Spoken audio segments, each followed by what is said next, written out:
आज हम electrochemistry start कर रहे हैं। Electrochemistry, redox reaction. देखो, रेडॉक्स रिएक्शन का मतलब होता है कि जिसमें ऑक्सीडेशन रिडक्शन दोनों ही होता है।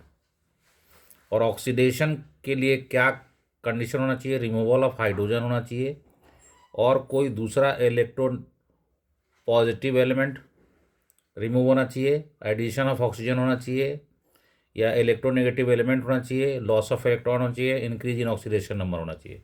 इनमें से कुछ भी नजर आएगा तो ऑक्सीडेशन। Zn से Zn2 प्लस प्लस 2 इलेक्ट्रॉन, यहाँ हमारा 2 प्लस आ गया, यहाँ 0 आ गया, मतलब 0 से +2 हुआ है, इसका मतलब इंक्रीज इन ऑक्सीडेशन स्टेट हुआ है तो ऑक्सीडेशन हो गया। उसी तरह से यहाँ रिडक्शन हो जाएगा, गेन ऑफ इलेक्ट्रॉन ले लो या ऑक्सीडेशन नंबर डिक्रीज कर रहा है तो यहाँ रिमूवल ऑफ ऑक्सीजन और electronegative element, addition of hydrogen और electropositive element, gain of electron, decrease in oxidation number. तो ये एडवांस डेफिनेशन है, ठीक है, इसे थोड़ा बड़ा है। इनमें से कोई भी देखो, रेडॉक्स रिएक्शन जिसमें इस रिएक्शन में दोनों ऑक्सीडेशन भी हो रहा है, यहाँ ऑक्सीडेशन हो रहा है और यहाँ रिडक्शन हो रहा है, रिडक्शन हो रहा है, यहाँ ऑक्सीडेशन हो रहा है। इलेक्ट्रोकेमिकल सेल, जो सेल केमिकल एनर्जी को इलेक्ट्रिकल एनर्जी में कन्वर्ट करता है उसको इलेक्ट्रोकेमिकल सेल बोलते हैं।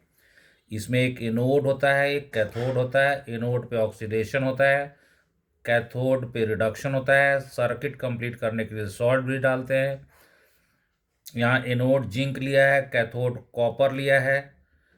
जिंक इलेक्ट्रोड यहाँ जो ये है हमारा सेल, इसमें डाला है Zn4, इसमें डाला है copper sulphate solution.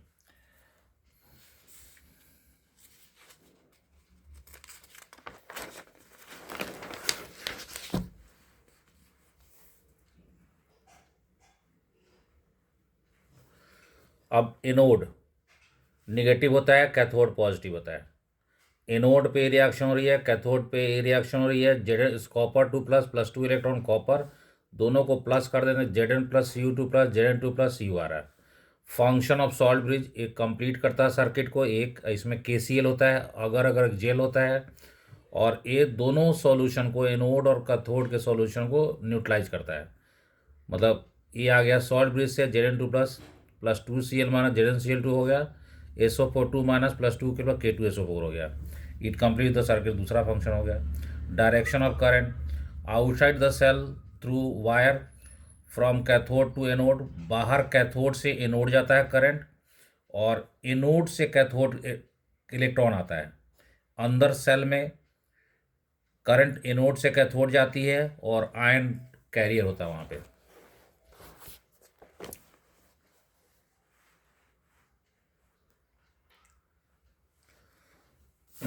Electrode potential क्या होता है? ऑक्सीडेशन पोटेंशियल दो तरह का होता है electrode potential, oxidation potential, reduction potential. Oxidation potential होता है it is measure of tendency of an electrode to get oxidised. Reduction potential होता है it is measure of tendency of an electrode to get reduced. ठीक है, ये देखो represent करने का ऑक्सीडेशन दिखा रहा है, यहाँ रिडक्शन दिखा रहा है, गेन ऑफ इलेक्ट्रॉन दिखा रहा है, यहाँ लॉस ऑफ इलेक्ट्रॉन दिखा रहा है। Standard electrode potential, it is measure of tendency of electrode to get reduced at 298 Kelvin 1 bar pressure। Reduction देखो, यहाँ रिडक्शन दिखा रहा है ना, ये यहाँ रिडक्शन दिखा रहा है, इस वैल्यू होती है, ये वैल्यू याद करने की जरूरत नहीं होती, आता है पेपर में दिया हुआ रहता है। Find standard potential of zinc copper cell, E cell, E cathode minus E anode होता है। अब ई कैथोड हमारा 0.34 दिया हुआ है, माइनस 0.76 घटा के आ गया, माइनस करके 1.1 वोल्ट आ गया। नॉर्मल हाइड्रोजन इलेक्ट्रोड, ये प्लैटिनम इलेक्ट्रोड होता है, इसको SHE बोलते हैं, NHE होता है। Platinum electrode dipped in 1 molar HCl solution at 298 kelvin and 1 bar pressure.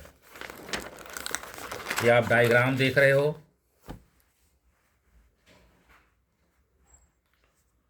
Diagram देख रहे हो आप, ये प्लैटिनम इलेक्ट्रोड है और इसमें 1 मोलर HCl सॉल्यूशन है 298 केल्विन पे।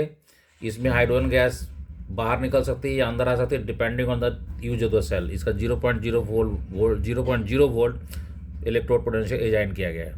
Application to E nought to find E nought cell of other cell. अगर एनोड रिएक्टिव मेटल तो एनोड बनाएगा, जैसे एनसीईआरटी क्वेश्चन है मैग्नीशियम का निकालो, तो मैग्नीशियम यहाँ लगा दिया, एनोड बना दिया, इसको कैथोड बना दिया। यहाँ ये रिएक्शन हो रही है, Mg gives Mg2 plus 2 electron, यहाँ 2H प्लस 2 इलेक्ट्रॉन। अब देखो आप ई नोट सेल, ई नोट कैथोड माइनस ई नोट सेल जो रीडिंग आएगी वोल्ट मीटर की x, ये आ गया हमारा हाइड्रोजन का 0 होता है, ये निकल गया -x आ गया। मतलब इसका जो रीडिंग होगा ना वही रिएक्टिव मेटल का इलेक्ट्रोड पोटेंशियल होगा, स्टैंडर्ड इलेक्ट्रोड पोटेंशियल। अगर लेस रिएक्टिव मेटल होगा तो उसका प्लस ही रह जाएगा, मतलब जो वैल्यू आएगी वही हो जाएगी। जैसे कॉपर का निकाला है। अब यहाँ कॉपर इधर क्यों लिखा है, क्योंकि एनोड रखते हैं लेफ्ट में, कैथोड रखते हैं राइट में। हाइड्रोजन ज़्यादा रिएक्टिव है इसलिए एनोड है, कॉपर कम रिएक्टिव है इसलिए कैथोड है।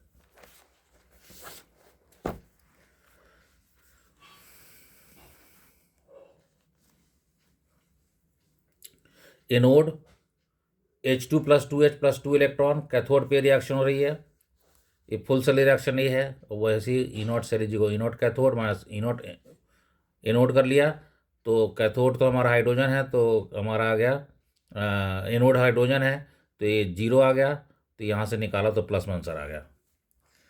Application of standard electrode potential, standard electrode potential का एप्लीकेशन है, एक तो ई नॉट निकालने के लिए सेल का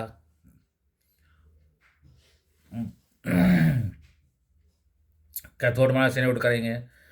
ये एक है कि अगर ई नॉट सेल जितना कम होगा ना उतना ज़्यादा रिड्यूसिंग पावर होगी, उतना ज़्यादा रिएक्टिव मेटल होगा। तो जिंक का यहाँ सबसे कम है तो सबसे ज़्यादा रिएक्टिव मेटल हो गया, सबसे ज़्यादा रिड्यूसिंग पावर हो गई। ये एनसीईआरटी का क्वेश्चन है 2, ये इसी बेस पे सॉल्व हो रहा है। जिसकी कम है वो सबसे ज़्यादा रिड्यूसिंग पावर है। कम का इलेक्ट्रोड पोटेंशियल जिसका कम है, स्टैंडर्ड इलेक्ट्रोड पोटेंशियल।